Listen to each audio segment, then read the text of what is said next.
rozšíriť nejaké toto množstvo informácií, ktoré sú v meste.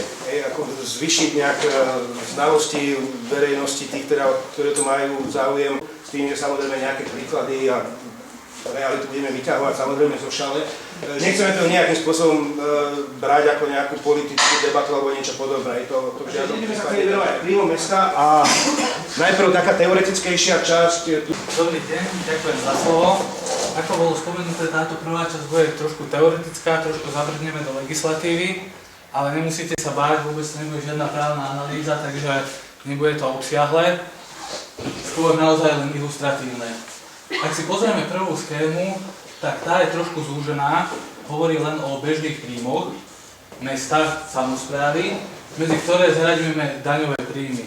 Zrejme každému už podvedome je jasné, že daňové príjmy sú tie najväčšie príjmy mesta a tie ďalej môžeme rozdeliť na tzv. Tie podielové dane a miestne dane. Neskôr sa k nim ešte vrátime, to, že v podstate aký je medzi nimi rozdiel a čo v podstate z toho mestu vyplýva, čo sa týka ich plánovania, ich rozdeľovania a celkovo vplyvu na výšku výberu tých daní. A samozrejme sú tam potom aj tie nedaňové príjmy, tie majú samozrejme nižšiu mieru, ide potom už rôzne príjmy, či už z prenájmov majetku alebo z samotného predaja, prípadne iné dotácie, transfery alebo podobne. Ak si pozrieme druhú schému, ona je už trošku obšírnejšia, vlastne zahrňuje tú predchádzajúcu, avšak je doplnená o tzv. Cudzie zdroje, pod ktorými samozrejme v podmienkach Slovenskej republiky, či už štátu, domácnosti, rozumieme najmä úvery.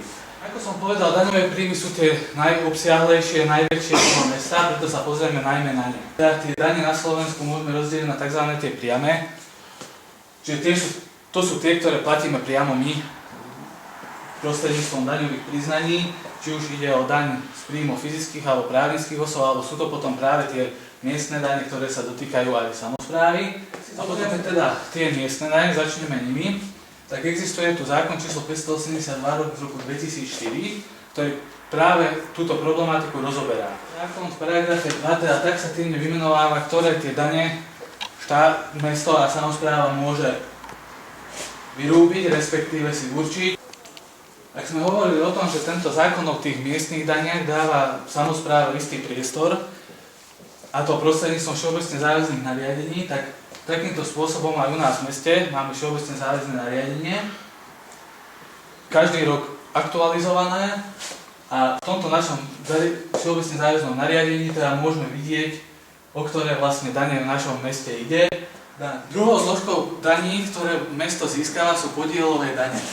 Štát dane, ktoré vyberá od nás, od fyzických osôb, ďalej prerozdeľuje samosprávam. Do prerozdeľovania spadá počet obyvateľov toho mesta a obce. Do tohto prerozdeľovania vstupuje aj tzv. Nadmorská výška, ktorá zase hovorí o tom, že čím sú mestá vyššie položené, tým platí isté kvázi ako keby poveternostné pravidlo, že majú viac snehu, majú viac nákladov na údržbu a tak ďalej, či istým spôsobom aj toto sa zohľadňuje. Rozpočet mesta všeobecne má takúto štruktúru.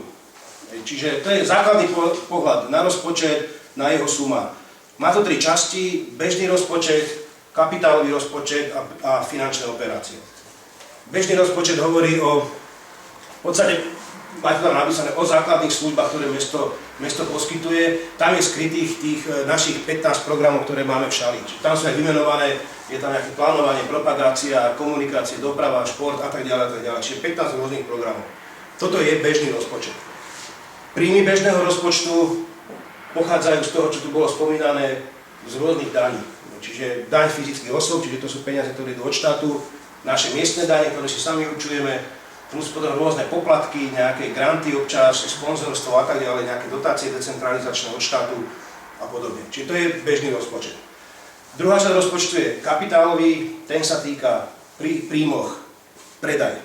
Potom to je, dá 99,5% je to o predaji, predaj pozemkov, predaj budov, predaj prebytočného majetku, povedzme, predali sme garáž v meste, išlo to do kapitálových príjmov.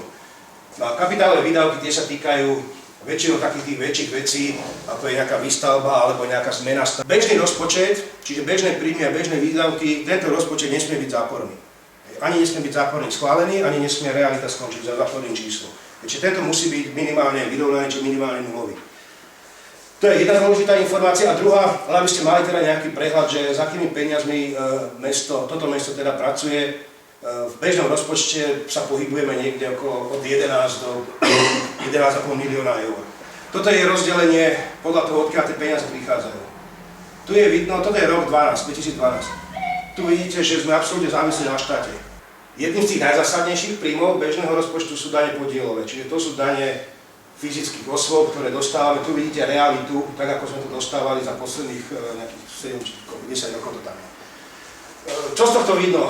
Najlepšie časy boli niekedy okolo roku 2008 a potom to prišlo, čiže potom tieto dane začali prudko klesať. Tieto dane vyplývajú z ekonomiky, z ničoho iného. To znamená, ako ľudia platia dane štátu, tak takto štát potom prerozdeľuje.